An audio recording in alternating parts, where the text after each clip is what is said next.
दोस्तों शाम के 5 बज रहे थे। एक लड़का जो शारीरिक हवस को पूरी करने के लिए दिल्ली की जीबी रोड के कोठे पर जाता है और जैसे कोठे के अंदर वो जाता है वो देखता है कि एक से बढ़कर एक खूबसूरत लड़कियां उसका इंतजार कर रही होती और उसको अपनी तरफ आकर्षित कर रही हैं। तभी दोस्तों एक खूबसूरत लड़की उसके पास आती है, उसका हाथ पकड़ लेती है और उसको एक कमरे के अंदर ले जाती है।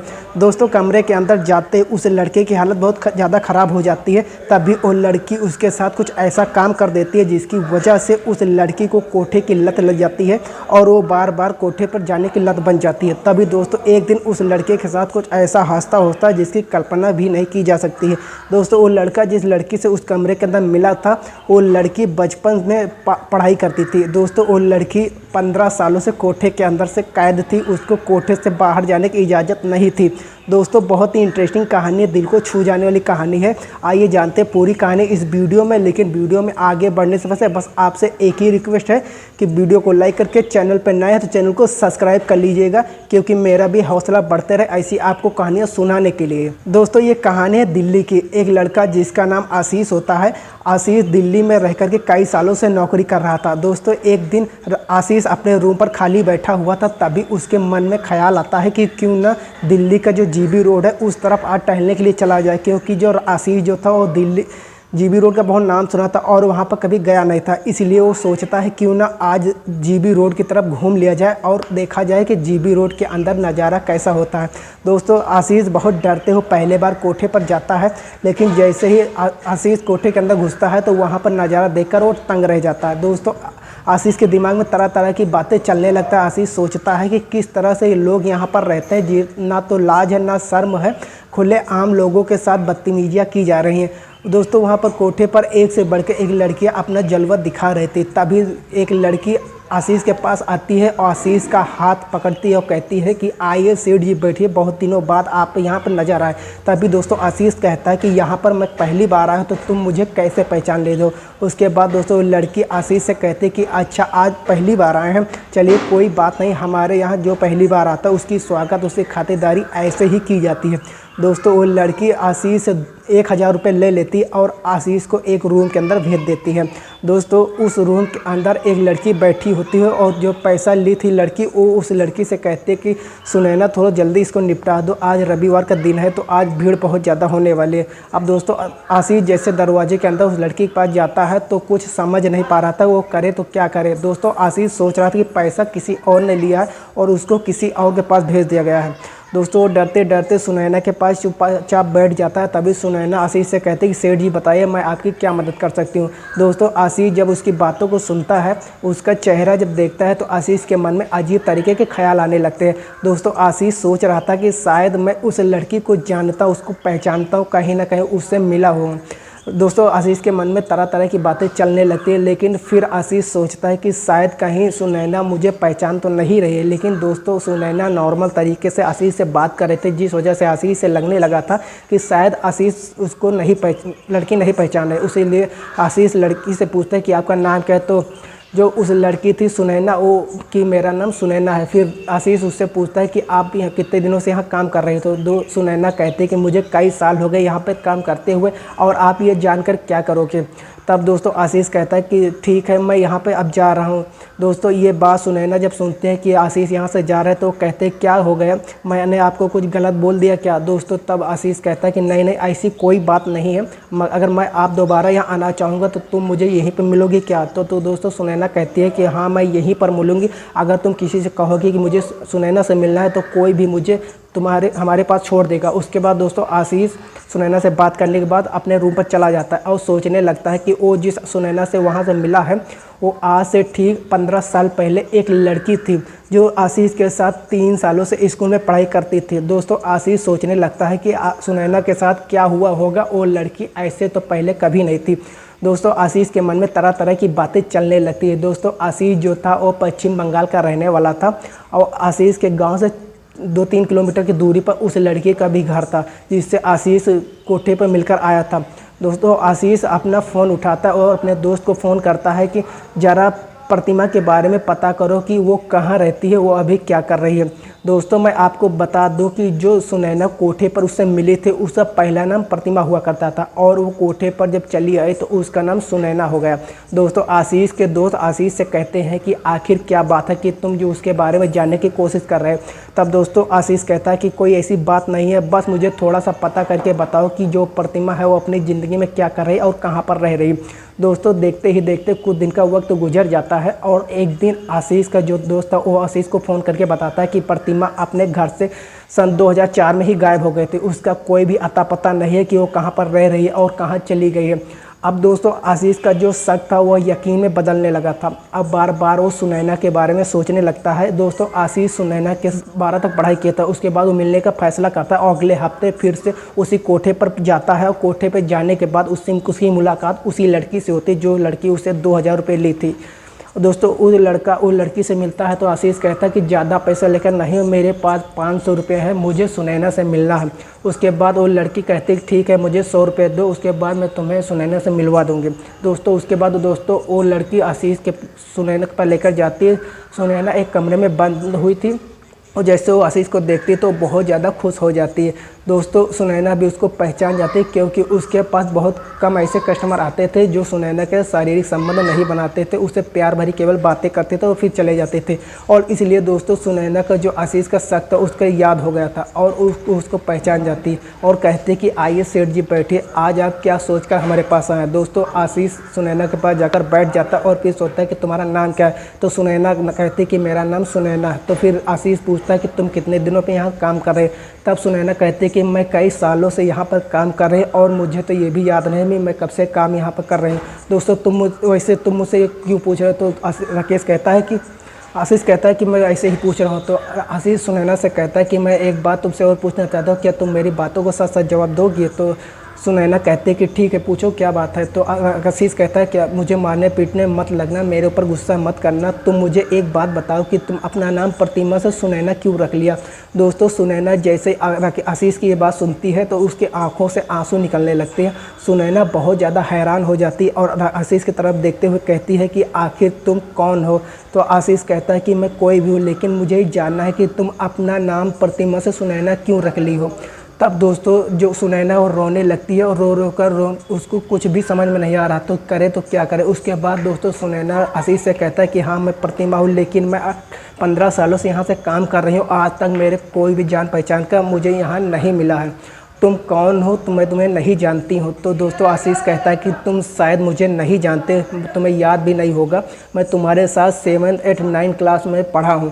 दोस्तों आशीष अपने स्कूल का नाम उसका बताता है, और प्रतिमा के सहेलियों का नाम बताता है, कुछ मास्टर जी लोग का नाम बताता है। तब जाकर सुनैना को विश्वास होता है, याद आता है कि सुनैना कहती कि हाँ मुझे याद है, मैं उस समय स्कूल में पढ़ती थी। लेकिन दोस्तों उसको आशीष के बारे में याद नहीं था कि उसके क्लास में कोई आशीष नाम का कोई लड़का भी पढ़ता था। दोस्तों सुनैना की आंखों से आंसू निकलने का नाम नहीं ले रहे थे, और वो आशीष से कहते कि 18-15 सालों से मेरी ज़िंदगी इसी कोठे पर बीत गई। जब मैं 16 साल की थी तब मैं इस दलदल में फंसी हुई हूँ। दोस्तों सुनैना राहुल से कहती कि मैं तो उम्मीदें छोड़ दी थी कि इस ज़िंदगी में मेरे अपनों से मुलाकात हो पाएगी, मैं कभी अपने लोगों से मिल पाऊँगी, अपने सपने में भी नहीं सोचा था। क्या तुम मेरे माँ बाप के बारे में जानते हो, क्या वो लोग जीवित हैं या मर चुके हैं, कैसे हैं वो मेरे भाई बहन के जानते हो कि वो अभी लोग क्या कर रहे हैं, और हमारे गांव के सभी लोग कैसे, हमारे गुड़गांव के लोग कैसे, वो ठीक ठाक है ना। दोस्तों आशीष जवाब देते हुए कहता है कि हाँ तुम परेशान होने की कोई ज़रूरत नहीं, तुम्हारे गांव के सभी लोग ठीक हैं, तुम्हारे माता पिता सभी लोग ठीक हैं, और वो लोग अभी जीवित हैं और वो लोग बहुत खुश हैं। लेकिन तुम्हारे भाई और बहन के बारे में मुझे कुछ नहीं पता कि वो लोग क्या करते हैं। उसके बाद दोस्तों आशीष सुनैना से और कुछ जानने की कोशिश करता है कि आखिर उसकी ज़िंदगी में ऐसा क्या हादसा हुआ था कि जिसकी वजह से वो कोठे पर आकर धंधा करने का काम करने लगती है। दोस्तों आशीष सुनैना से कहता है कि मुझे बताओ तुम्हारे साथ क्या हुआ था। तो सुनैना आशीष से बताते हुए कहती है कि मैं अपने घर से बाज़ार स्वेटर खरीदने के लिए जा रही थी, तभी रास्ते में अचानक मेरे पास एक गाड़ी आकर रुक जाती है, और उस गाड़ी में कुछ लोग निकलते हैं और मुझे ज़बरदस्ती खींचकर बैठा लेते हैं और मेरा मुंह बांध देता, मेरा हाथ पैर बांध देते, और मुझे कुछ भी समझ में नहीं आ रहा था मैं करूँ तो क्या करूँ। और फिर उन लोगों ने मुझे दिल्ली के कोठे पर लाकर बेच दिया, और मैं तभी से लेकर आज तक यहीं पर रह रही हूँ, और मुझे ये लोग कोठे से बाहर भी नहीं जाने देते। मैं बहुत ज़्यादा मजबूर हो हो गई थी, लेकिन मैं कर भी क्या सकती थी, ना तो यहाँ कोई जानने वाला था और ना पहचानने वाला था। मैं जब पुराने दिनों को याद करती हूँ तो मेरा दिल टूट जाता है और मैं भगवान से दुआ करती हूँ कि कभी भी किसी लड़की के साथ ऐसा हादसा ना हो, क्योंकि कोठे की ज़िंदगी एक जेल से भी बेहतर होती है। दोस्तों, सुनैना आशीष से कहती कि इस कोठे पर जितनी भी लड़कियाँ काम करती हैं सभी लोगों की कहानी कुछ मेरी ही तरह है। किसी को किसी ने यहाँ पर बेच दिया, किसी की मजबूरी है, यहाँ पर रह करके वो धंधा करती हैं। उसके बाद दोस्तों आशीष सुनैना से कहते हैं कि तुम यहाँ भाग क्यों नहीं गए, तो सुनैना कहती है कि जब मैं 30 साल की थी तब तक मुझे कोठे से जाने नहीं दिया गया, और जब मेरी वैल्यू कम हो गई, जब मेरी उम्र 35 से ज़्यादा हो गई थी, तब वो लोग मुझे कभी कभी बाजार देने के लिए इजाज़त देते हैं। और जब मैं कोठे से बाहर जाती हूँ तो मेरे साथ कई लोग होते हैं जो मेरी निगरानी करते हैं, और मैं सोचती हूँ कि मैं जाऊँगी तो कहाँ जाऊँगी। अगर मैं घर पर भी जाऊँगी तो मुझे माँ बाप दे करके खुश नहीं होंगे, मेरे माँ बाप की बदनामी होगी। अगर मैं कोठे से भाग कर कहीं जाती भी तो मैं जाऊँगी कहाँ, कोई मेरा है भी नहीं, इसीलिए मैं कभी भागने की कोशिश भी नहीं करती हूँ। जब कोठे से मैं बाहर जाती हूँ, अपना काम करती हूँ और फिर कोठे पर वापस चली आती हूँ। उसके बाद में दोस्तों आशीष सुनैना से कहता है कि अब तुम क्या चाहती हो, क्या तुम्हारी इच्छा नहीं है। तब दोस्तों सुनैना कहते कि मेरी इच्छा तो बहुत थी, लेकिन वो सारी इच्छाएं अब मर गई हैं। अब बस इतना समझ लो कि मेरा शरीर जिंदा है लेकिन मेरी आत्मा मर चुकी है। मेरा बस एक ही इच्छा है कि मैं अपने परिवार वालों को कहीं दूर से देख लूं और उनसे मिल सकूं। दोस्तों उस सुनैना रोते हुए आशीष से कहते कि मेरे अपने घर वालों की बहुत याद आ रही है। घर वाले मुझे बहुत प्यार दुलार करते थे, पता नहीं मैंने अपनी ज़िंदगी में कौन सा गलत काम किया था जो मुझे ये सज़ा मिली है। तो सुनैना की बात सुनकर आशीष की आंखों से आंसू आ जाते हैं और आशीष भी सुनैना के साथ रोने लगता है। दोस्तों आशीष हौसला देते हुए सुनैना से कहता है कि तुम टेंशन ना लो, मैं एक दिन तुमको तुम्हारे परिवार वालों से ज़रूर मिलाऊंगा, तुम्हें अपने घर लेकर चलूँगा, तुम्हें अपने घर अपने साथ रखूँगा। तभी दोस्तों सुनैना कहते कि नहीं, ऐसा कभी नहीं हो सकता, मेरा इस कोठे से निकलना असंभव है। अगर मैं किसी तरीके से कोठे से निकल भी गए तो मेरे घर वाले मुझे एक्सेप्ट नहीं करेंगे, तो फिर मैं कहाँ जाऊँगी। तभी दोस्तों आशीष कहता है कि तुम अगर मेरा साथ दोगी तो मैं तुम्हें अपने साथ रखूँगा और तुम्हारे माँ बाप से तुम्हारी मुलाकात करवाऊँगा। तभी दोस्तों सुनैना कहता है कि नहीं नहीं, मैं तुम्हारे साथ नहीं रहूँगी, तुम्हारे माँ बाप होंगे, तुम्हारी पत्नी होंगे, तुम्हारे बच्चे होंगे, तुम्हारी ज़िंदगी में दखल नहीं देना चाहती, तुम ज़िंदगी अपना अच्छे से व्यतीत करो, तुम्हारी ज़िंदगी में कोई कांटा नहीं बनना चाहती। तभी दोस्तों आशीष सुनैना से कहता है कि दोस्तों ऐसी बात नहीं है, मेरी पत्नी जो है मुझे छोड़कर जा चुकी है और मेरी एक छोटी सी बेटी है, उसकी उम्र 6 साल है और वो अपनी नानी के घर पर रहती है, वहाँ पे पढ़ाई करती है। जब मैं दिल्ली से काम करने के लिए घर जाता हूँ तो अक्सर मैं अपनी बेटी से जाकर के वहाँ मिलता हूँ, और जब मुझे दिल्ली आना होता है मैं उसके नानी के घर पर छोड़ देता हूँ। तभी दोस्तों सुनैना आशीष से कहती है कि तुम मेरे बारे में जानते हो मैं कौन सा काम करती हूँ, तुम ये सब जानने के बाद मेरे साथ ज़िंदगी बिताना चाहोगे, क्या तुम मेरे साथ उठना बैठना पसंद करोगे। उसके बाद दोस्तों आशीष कहता है क्यों नहीं, तुम्हारी इसमें कोई गलती नहीं है, तुम्हारे साथ जो भी कुछ हुआ इसमें तुम्हारी मर्जी तो थी नहीं, अगर तुम मेरे साथ रहने के लिए तैयार हो तो मैं तुमसे शादी भी कर सकता हूँ। अब दोस्तों आशीष की ये बात सुनकर सुनैना जो फूट फूट कर रोने लगती है और आशीष के गले से लिपट जाती है। तभी दोस्तों आशीष से वो कहती है अगर मैं तुम्हारे साथ रहने लगूंगी तो तुम मुझे ताना मारोगे, मुझे गालियाँ देने लगोगे और मेरे अतीत के बारे में मुझे हमेशा मुझे टॉर्चर करोगे, मुझे भरा बुला कहोगे, मुझे बिल्कुल पसंद नहीं आएगा। इसलिए मैं चाहती हूँ कि मेरी ज़िंदगी जैसे चले मुझे इसी हाल पे छोड़ दो, मुझसे शादी करने की कोशिश तुम ना करो, जैसे मैं हूँ वैसे मुझे अपनी ज़िंदगी बिता लोगे। दोस्तों आशीष सुनैना से अब कहता है कि अब मैं तुमको कुछ नहीं बोलूँगा, हमेशा तुम्हारी इज्जत करूँगा, तुम्हारी किसी भी बात के मैं ताना नहीं दूँगा, मेरा यकीन करो, मैं तुमसे कुछ भी उल्टा सीधा नहीं कहूँगा। उसके बाद दोस्तों आशीष और सुनैना एक प्लानिंग बनाते हैं और उस प्लानिंग के तहत सुनैना एक दिन अपने कोठे से हॉस्पिटल अपना चेकअप करवाने के लिए जाती है। दोस्तों शायद आप लोग जानते होंगे कि जो लोग धंधे पर काम करने वाली लड़कियाँ होती हैं वो हफ्ते में एक बार अपना प्राइवेट पार्ट का या अपने बॉडी का चेकअप करवाने के लिए वो हमेशा हॉस्पिटल हफ्ते में एक बार ज़रूर जाती है, जिस वजह से सुनैना भी उस सरकारी अस्पताल में गई थी और वहाँ से उस आशीष के साथ भाग जाती है। दोस्तों आशीष सुनैना को लेकर अपने गांव जाता है और उसके माता पिता के उसके मुलाकात करवाता है, और सुनैना के माता पिता जब उसको देखते हैं तो वो लोग बहुत ज़्यादा खुश हो जाते हैं क्योंकि काफ़ी सालों बाद वो लोग अपने बेटी को देखे थे। दोस्तों आशीष सुनैना के माता पिता को पूरी कहानी बताते हैं और ये भी बताते हैं कि उसके साथ क्या क्या हादसा हुआ है। दोस्तों सभी लोग सुनैना को और आशीष की तारीफ़ करते हैं, लेकिन कुछ औरतें वहाँ ऐसी भी होती जो सुनैना को ताना मार रही थी। लेकिन दोस्तों आशीष उन लोगों की बातों को नहीं सुनता और सुनैना को उसके पापा मम्मी से मिलवाने से अपने घर लेकर चला जाता है। दोस्तों सुनैना जैसे आशीष के घर पे जाती है तो आशीष अपने माता पिता सारी बात बताता है और दोस्तों आशीष के माता पिता भी विरोध नहीं करते और कुछ समय बाद आशीष और सुनैना दोनों एक मंदिर में जाकर दोनों शादी कर लेते हैं। दोस्तों 2018 में सुनैना और दोनों की मुलाकात हुई थी और दोनों तभी से लेकर अब तक एक साथ है और दोनों की ज़िंदगी हंसी खुशी से गुजर रही।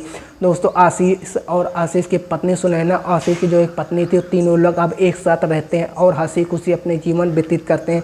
दोस्तों ये थी आज की कहानी। आपको कहानी कैसी लगी हमें कमेंट बॉक्स में ज़रूर बताइएगा। फिलहाल आज की इस वीडियो में इतना ही। वीडियो पसंद आए तो वीडियो को लाइक और चैनल को सब्सक्राइब जरूर करिएगा। आप लोगों को बहुत बहुत धन्यवाद। मिलते हैं दूसरे वीडियो में। जय हिंद, वंदे मातरम।